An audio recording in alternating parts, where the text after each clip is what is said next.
10 de outubro de 2016, entrevista com Solon Viola. Solon, a gente vai fazer uma entrevista agora que a gente vai falar um pouco sobre a tua trajetória de vida e depois a gente fala sobre alguns assuntos, né?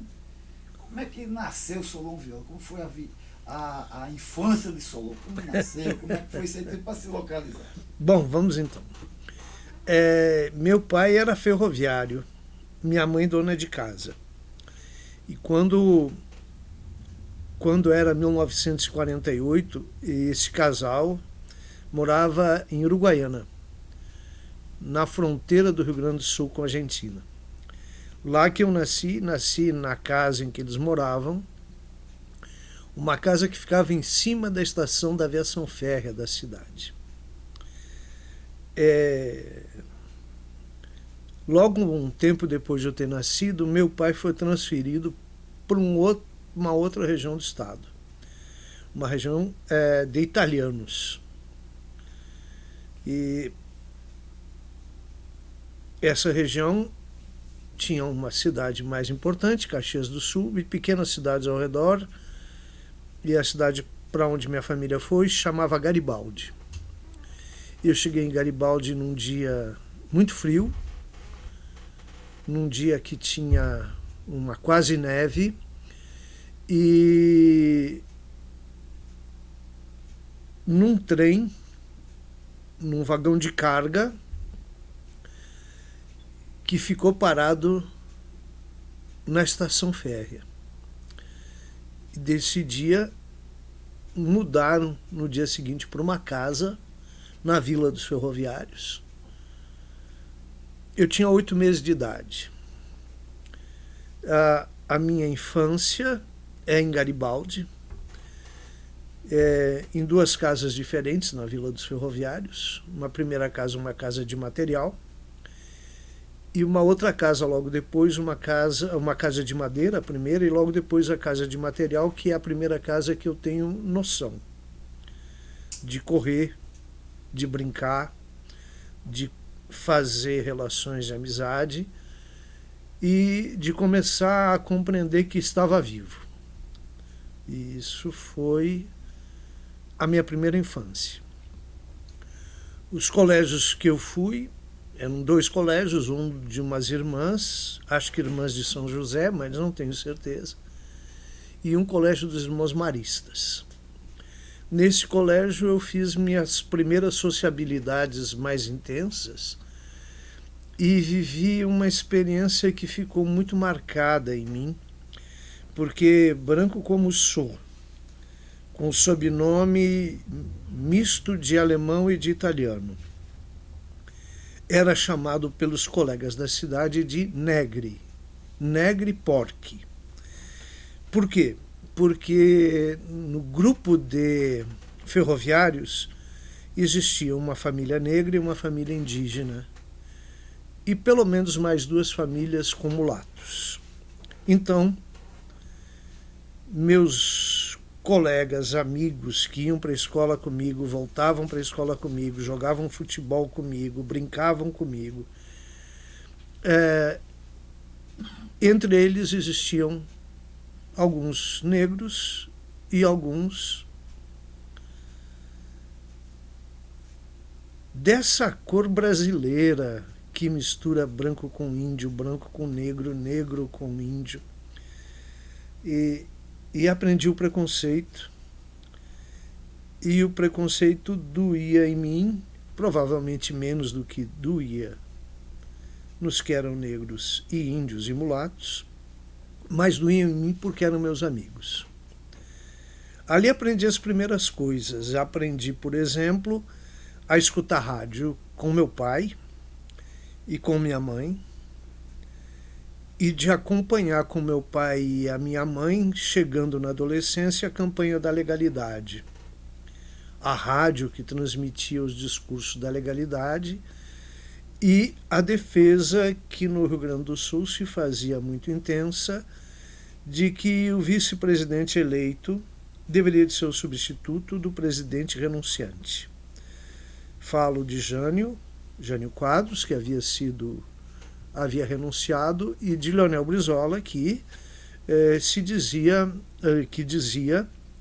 que Jango, o vice-presidente eleito, era o presidente substituto daquele que renunciara.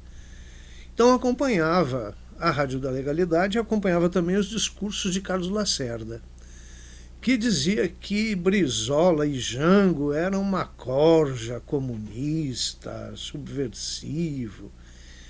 E acompanhava isso em casa e recordo das conversas que tinha com meu pai, das opiniões muito raras de minha mãe, e me inquietava, porque percebia que, de alguma maneira, ali se decidia um pouco o futuro do Brasil e, portanto, o futuro do menino que estava virando adolescente.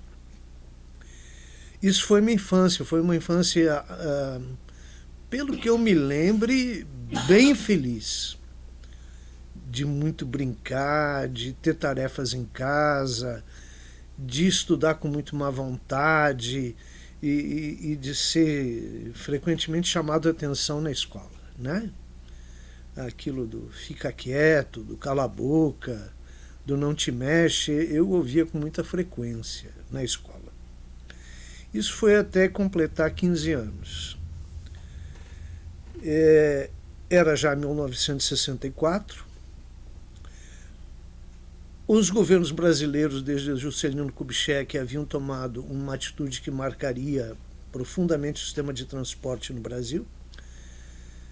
E entendo hoje que é muito em decorrência da ideia da industrialização do Brasil e das exigências das fábricas de automóveis e caminhões que se instalavam a indústria automobilística no Brasil, a indústria mecânica no Brasil, que determinou uma política que os governos brasileiros passaram a fazer, que era destruir a ferrovia e transformar a política de transporte brasileira fundamentalmente numa política de rodovia. E ainda hoje não consigo muito compreender como num país tão imenso, não com tantos rios navegáveis, não se tenha transporte fluvial em quantidade e transporte ferroviário de quantidade. Mas, de qualquer maneira, essa é uma preocupação que nasceu em mim depois. Então, no começo de 64, no começo de 64, minha família, a oficina ferroviária que tinha em Garibaldi fechou e os ferroviários foram levados cada um para um lugar. Meu pai, em razão da origem familiar da minha mãe, escolheu Passo Fundo. E fomos então para Passo Fundo. Ir para Passo Fundo mudou a minha vida. Eu saio de uma cidade pequena para uma cidade de porte médio e saio de um colégio pequeno para um colégio que era, na época, dos maiores da cidade. E me assusto muito com aquilo. Me assusto muito com a forma de ser, me assusto muito com as competições, as disputas que precisava fazer e me assusto, de outro lado, de uma forma muito mais positiva, porque quando chego na escola encontro cartazes. Por exemplo, encontro um cartaz que me chamou muito a atenção, que era Leia Brasil Urgente. Brasil Urgente era, na época, um jornal editado pela esquerda cristã. E logo do lado, um outro cartaz que dizia: não leia Brasil Urgente. Brasil Urgente é um jornal comunista. E então eu lia Brasil Urgente. E conversava sobre o Brasil Urgente com meus pais, meu pai e minha mãe. Politicamente, como é que era o teu pai? Politicamente, meu pai, que eu sei do meu pai, é que ele tinha sido líder sindical, líder ferroviário. Não, acho que não. Não me parece. Meu pai desconfiava muito dos limites do discurso trabalhista. Mas eu sei que ele era líder trabalhista e que ele fazia as greves que o sindicato dos ferroviários orientava que fizesse. Eu recordo da ansiedade da minha mãe, uma vez que só ele fez greve lá em Garibaldi, né? Então minha mãe ficava muito angustiada, me lembro que ela sofria muito e me lembro da seriedade de meu pai, inquieto, angustiado, né, com os caminhos da greve. Então eu aprendi um pouco com meu pai, dialogando com ele sobre em que tipo de sociedade a gente vivia, que tipo de coisa era essa, o que era viver, o que era estar no mundo, né? E era interessante porque se meu pai tinha uma visão de participação, minha mãe era profundamente cristã.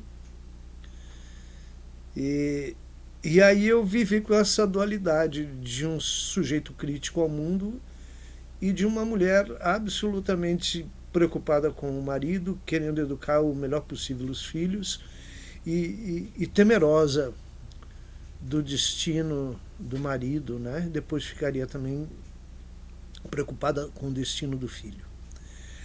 Mas volto então, eu lia o Brasil Urgente, e o Brasil Urgente era editado por um padre, Carlos Josafá, um dominicano. E era interessante porque na escola, que era uma escola católica, tinha cartazes da escola: não leia Brasil Urgente. Brasil Urgente é um jornal comunista. E eu ficava muito atrapalhado com aquilo, porque era um padre e o outro, né? Era difícil para mim compreender. Mas conversava sobre o jornal com outros estudantes. E aí acho que foi se formando uma consciência. E aí já era ditadura. E aí aparecia lá na cidade os Beatles. E aparecia na cidade as meninas usando minissaia. E era interessante porque, enquanto eu caminhava da direção da minha casa à direção da escola, numa direção da cidade, as meninas vinham das casas delas para o colégio, que ficava próximo da minha casa. Então nos cruzávamos no caminho. E era muito interessante porque se as encontrava longe da escola, as saias delas estavam curtas. E quando chegava perto da escola, essa saia crescia magicamente. Era muito interessante observar esse fenômeno. Depois, uma colega de uma dessas escolas me dizia que a pessoa que ficava na portaria media o tamanho das saias. E por isso, então, ela desdobrava a saia para poder, enfim, entrar na escola. Mas logo que saía da escola, levantava a saia de novo, né? Então, era muito interessante porque estava começando a acontecer uma mudança de cultura. As meninas estavam ali nos dizendo: nosso corpo está aqui, nos amem, né? E nós começamos a deixar os cabelos crescer por causa dos Beatles. Então a coisa começava a mudar. E havia um brasileirinho que dizia que a gente tinha que ficar olhando a vida, mas não só olhar, tirar prazer de viver. Lembram a banda do Chico? É isso que Chico nos dizia: olha a vida, mas tire prazer de viver. Dance, cante, viva, né? É isso que passava. E o Caetano nos dizia: proibido proibir, né? Então essas culturas essas culturas nos chegavam. E, ao mesmo tempo, nos chegava o controle absoluto do pensamento. Acho que essas coisas, as conversas com meu pai e com minha mãe, a leitura dos jornais, do Brasil Urgente, a conversa com os amigos, faz com que eu perceba que a escola não é o único lugar de aprender, que há outros lugares de aprender. E que os saberes que a escola nos ensinavam, muito importantes, não eram os únicos saberes para adquirir na vida. E que se queria saber e conhecer o mundo e viver, não era possível admitir que me tirassem a liberdade tão jovem.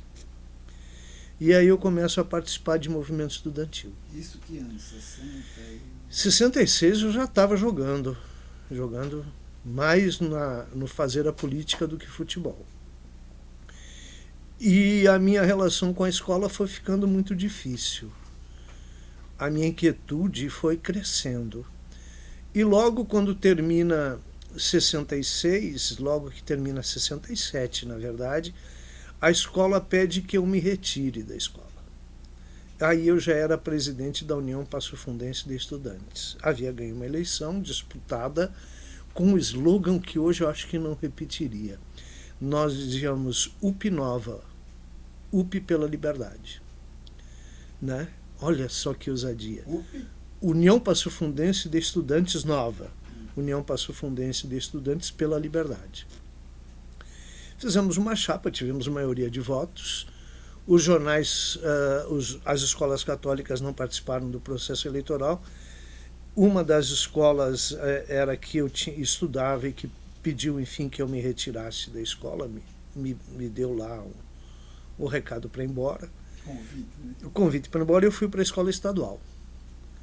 E aí nós ganhamos a eleição, e aí no ano seguinte, 68, presidente da União Passofundense de Estudantes. Já começou a rodar o Rio Grande do Sul. Já rodava o Rio Grande do Sul desde 66, participando de congressos da União Gaúcha de Estudantes Secundários. A União Gaúcha de Estudantes Secundários ainda era uma união que podia funcionar livremente, embora a UNE e a UB já estivessem clandestinas. Então eu era presidente da União Passofundense, eu fazia parte dos encontros da União Gaúcha de Estudantes Secundários e eu participava já de reuniões da UBS, clandestinas. Então já andava por esses encontros clandestinos da União Brasileira de Estudantes Secundaristas. Na época eu tinha uma relação. Era da AP, na época eu tinha uma relação muito próxima com a Ação Popular. Nós tínhamos lá um grupo de estudantes que eram da Ação Popular, haviam outros estudantes que eram vinculados ao Partido Comunista, que participaram da dissidência que deu origem ao POC, ao Partido Operário Comunista. Alguns deles depois participariam da VPR, né? com Lamarca e a ideia da luta armada. Mas eu não, eu me vinculei à Ação Popular, na qual eu fiquei vinculado não muito tempo. Fiquei vinculado até, por exemplo, ao momento em que a minha vida em Passo Fundo ficou muito difícil. Quando teve a morte do Edson Luiz, no Rio de Janeiro, no Calabouço, nós fizemos lá, eu era presidente da União Passofundense de Estudantes, e nós fizemos lá então uma greve na escola estadual. Na Escola Estadual Nicolau de Araújo Vergueiro. Marcamos uma passeata, alguns cursos da Universidade de Passo Fundo se incorporaram a isso, e um dia antes da passeata, eu e um colega da União Passofundense, algum estudante universitário, presidente de diretório acadêmico, fomos chamados por autoridades militares da cidade para conversar, e eles tentando nos dissuadir de fazer a passeata. Não façam, isso não é coisa e tal. Vai criar problemas e tal. Bom, e aí a gente fizemos cartazes, colocamos na frente da escola, o pessoal da universidade colocou lá e tal. E nós fizemos, no meio da tarde, do meio para o fim da tarde, uma caminhada em direção ao centro da cidade, saindo da União, da sede da União, indo para a frente da catedral. E ali fizemos o nosso comício e tal, e terminamos o ato sem nenhum problema e tal. Mas no dia seguinte, eu chegar à escola, a diretora me chamou a mim e ao vice-presidente que também estudava na escola, João Carlos Bona Garcia, nos chamou e disse que tinha recebido ordens para nos expulsar da escola. Então nós fomos expulsos da escola, os dois. 477? Não era isso. É um negócio direto, assim, sem uso de lei, nada, sem intermediário. Eu acho que aquela senhora teria se arrependido, mas é a minha visão, talvez excessivamente humanista. Eu acho que ela deve ter se arrependido. Ela fez aquilo com tamanho sofrimento que doeu mais nela do que em mim. Eu acho, né, que foi assim. E aí, aí aconteceu uma coisa surpreendente. Nós fomos os dois, Bona e eu, ao Instituto Educacional, que era metodista, uma escola metodista. E o reitor, que era um norte-americano, nos acolheu com muita cordialidade. Então nós pudemos estudar nesse lugar. Acontecia um fenômeno muito horrível, porque estávamos em sala de aula de manhã e o reitor nos chamava à sua sala e nos dizia: olha, existe aqui alguém da polícia política que veio de Porto Alegre e quer falar com vocês, mas vocês têm aqui absoluta garantia de que, se vocês não quiserem sair, não será permitido que eles tirem. Era um homem com a perspectiva liberal norte-americana e ele acreditava que isso seria possível, né? A gente, já latino-americano, sabia que não seria assim tão tranquilo, né? Então íamos dar depoimento, aí na semana seguinte ia outro depoimento, aí passava uns dias outro depoimento, e sempre a mesma coisa, e sempre a mesma pergunta, e sempre uma inquietude. A escola ficava inquieta, minha mãe ficava muito inquieta, minha mãe adoecia, agora não mais por questões do esposo, mas por questões do filho, e talvez fosse outra doença, mas fazia muito mal para ela. E pior, na frente da minha casa ficava sempre um carro. E eu saía, esse carro saía. E eu sentava num lugar com os amigos e tinha lá a gente sentado. E isso foi tão louco durante um tempo que eu fiquei pensando, não, mas eu estou imaginando coisas. Mas não, às vezes essas coisas que eu imaginava se substanciavam no ser humano, né? Que estava ali cumprindo, sei eu que degradante papel, né? Aí eu fiquei pensando, mas eu não posso mais ficar adoecendo minha mãe. Mas coisa de guri, né? Coisa de moleque. E como se indo embora não aumentasse a inquietude da mãe, né? Então eu resolvi que ia embora. E aí, saí da escola, terminei meu mandato primeiro, fui na escola agradecer ao reitor ter me acolhido e comentei com meu pai que achava que era bom ir embora. Ele tentou me convencer que não, que eu era ainda, enfim, jovem, mas fui para Porto Alegre. Fui morar em Porto Alegre, de onde nunca mais saí. Isso, né? Que ano? Isso era 1968, projetando 69. Antes do AI-5. Antes do AI-5. Antes do AI-5. Projetando 69. Aí fui morar em Porto Alegre e aí fui me afastando do vínculo mais formal com a ação popular. Fui me afastando porque achava que tinha algumas questões que não me diziam respeito, né? E na época, você sabe, por causa da ditadura, mas também pelo tipo de estrutura que essas organizações precisavam ter, existia um negócio que chamava centralismo democrático, com o qual eu nunca consegui conviver muito bem. Era para mim muito complicado fazer aquilo que eu não concordava que fosse feito, né? Então, para mim, era difícil isso. E eu fui me afastando e fiquei naquilo que se chamaria, na época, área próxima, né? Achava que a orientação que a ação popular tinha era correta, mas, enfim, eu não estava disposto àquela situação. Mas fiquei vinculado ao UBS e fiquei procurando formas de viver. Que era complicado, porque eu achava um emprego e logo, magicamente, eu já não podia ficar naquele emprego. Era uma coisa assim, espantosa. E trabalhei com 1000 coisas. Por exemplo, eu vendi jornal, né? Isso foi uma empreitada legal. Eu vendi jornal numa banca de revista. E era bom porque estava atualizado, mas mal atualizado, porque tinha censura. Censura era um horror. Mas, de qualquer maneira, era melhor do que ler Veja hoje, né? Hoje não tem censura, mas a Veja é a censura, né? Então, lia os jornais da cidade, lia os jornais, e lia a revista, né? Enfim. Mas não terminei o segundo grau.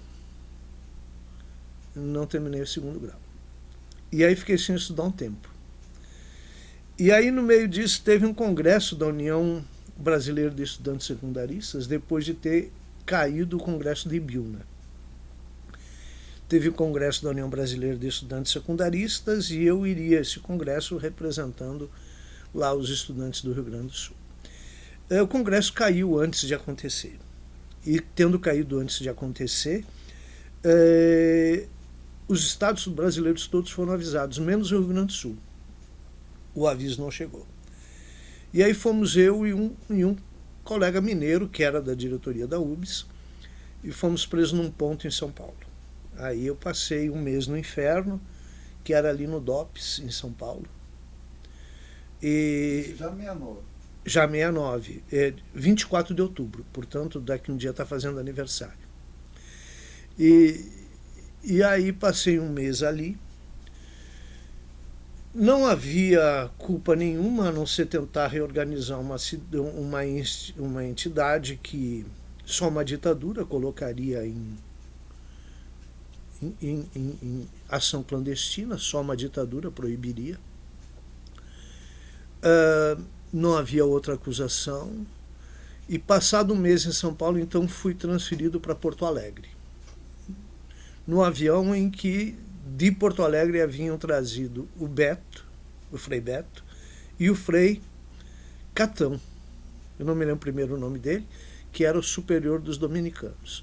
No retorno, num aviãozinho da FAB, para Porto Alegre, Frei Catão estava no mesmo avião e Kleber também. Né? E aí passei um mês em Porto Alegre, e aí na manhã do dia 24 de dezembro, fui solto. E me lembro que foi muito difícil eu caminhar, atravessar a avenida. O DOPS em Porto Alegre fica num cruzamento de duas grandes avenidas. Atravessar a rua para ir para a casa do meu avô, onde estava meu pai, foi muito difícil.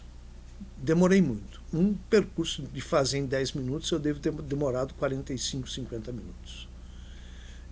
Porque tinha insegurança em andar na rua. E minuto por minuto eu olhava para trás. Né? Se chamaria isso pânico, eu acrescentaria medo, pânico. Né? De não saber respirar de novo, não saber, né, viver de novo. Essa prisão resultaria depois em 3 ou 4 processos, que eu nunca fiquei sabendo.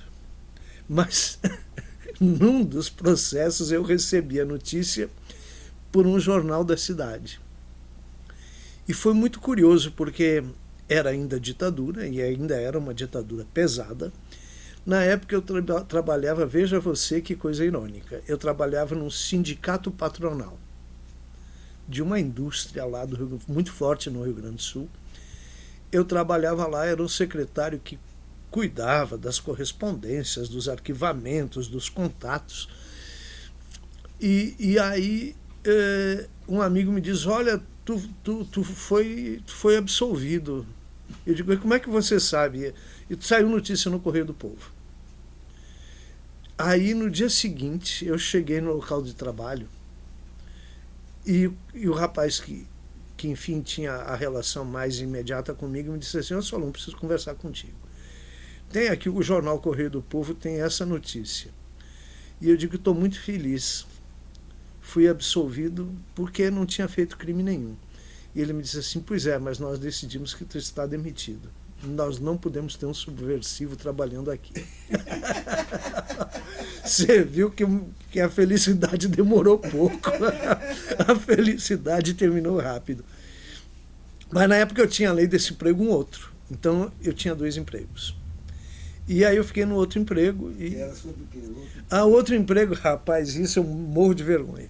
Eu era jornalista. Eu era repórter de um jornal. E eu morro de vergonha. Essa parte da minha vida eu prefiro não contar. Mas, enfim, eu era jornalista, trabalhava num jornal e continuei trabalhando nesse jornal mais um tempo. Né? E aí, bom, aí aconteceu uma mudança radical. Eu não sei porquê, mas alguém me convenceu. É uma pessoa muito importante na minha vida naquele momento. Me convenceu que eu devia voltar a estudar. Então eu concluí o 2º grau e logo fiz o vestibular. Que ano é isso aí já? Eita, essa é uma pergunta difícil. 73, 74.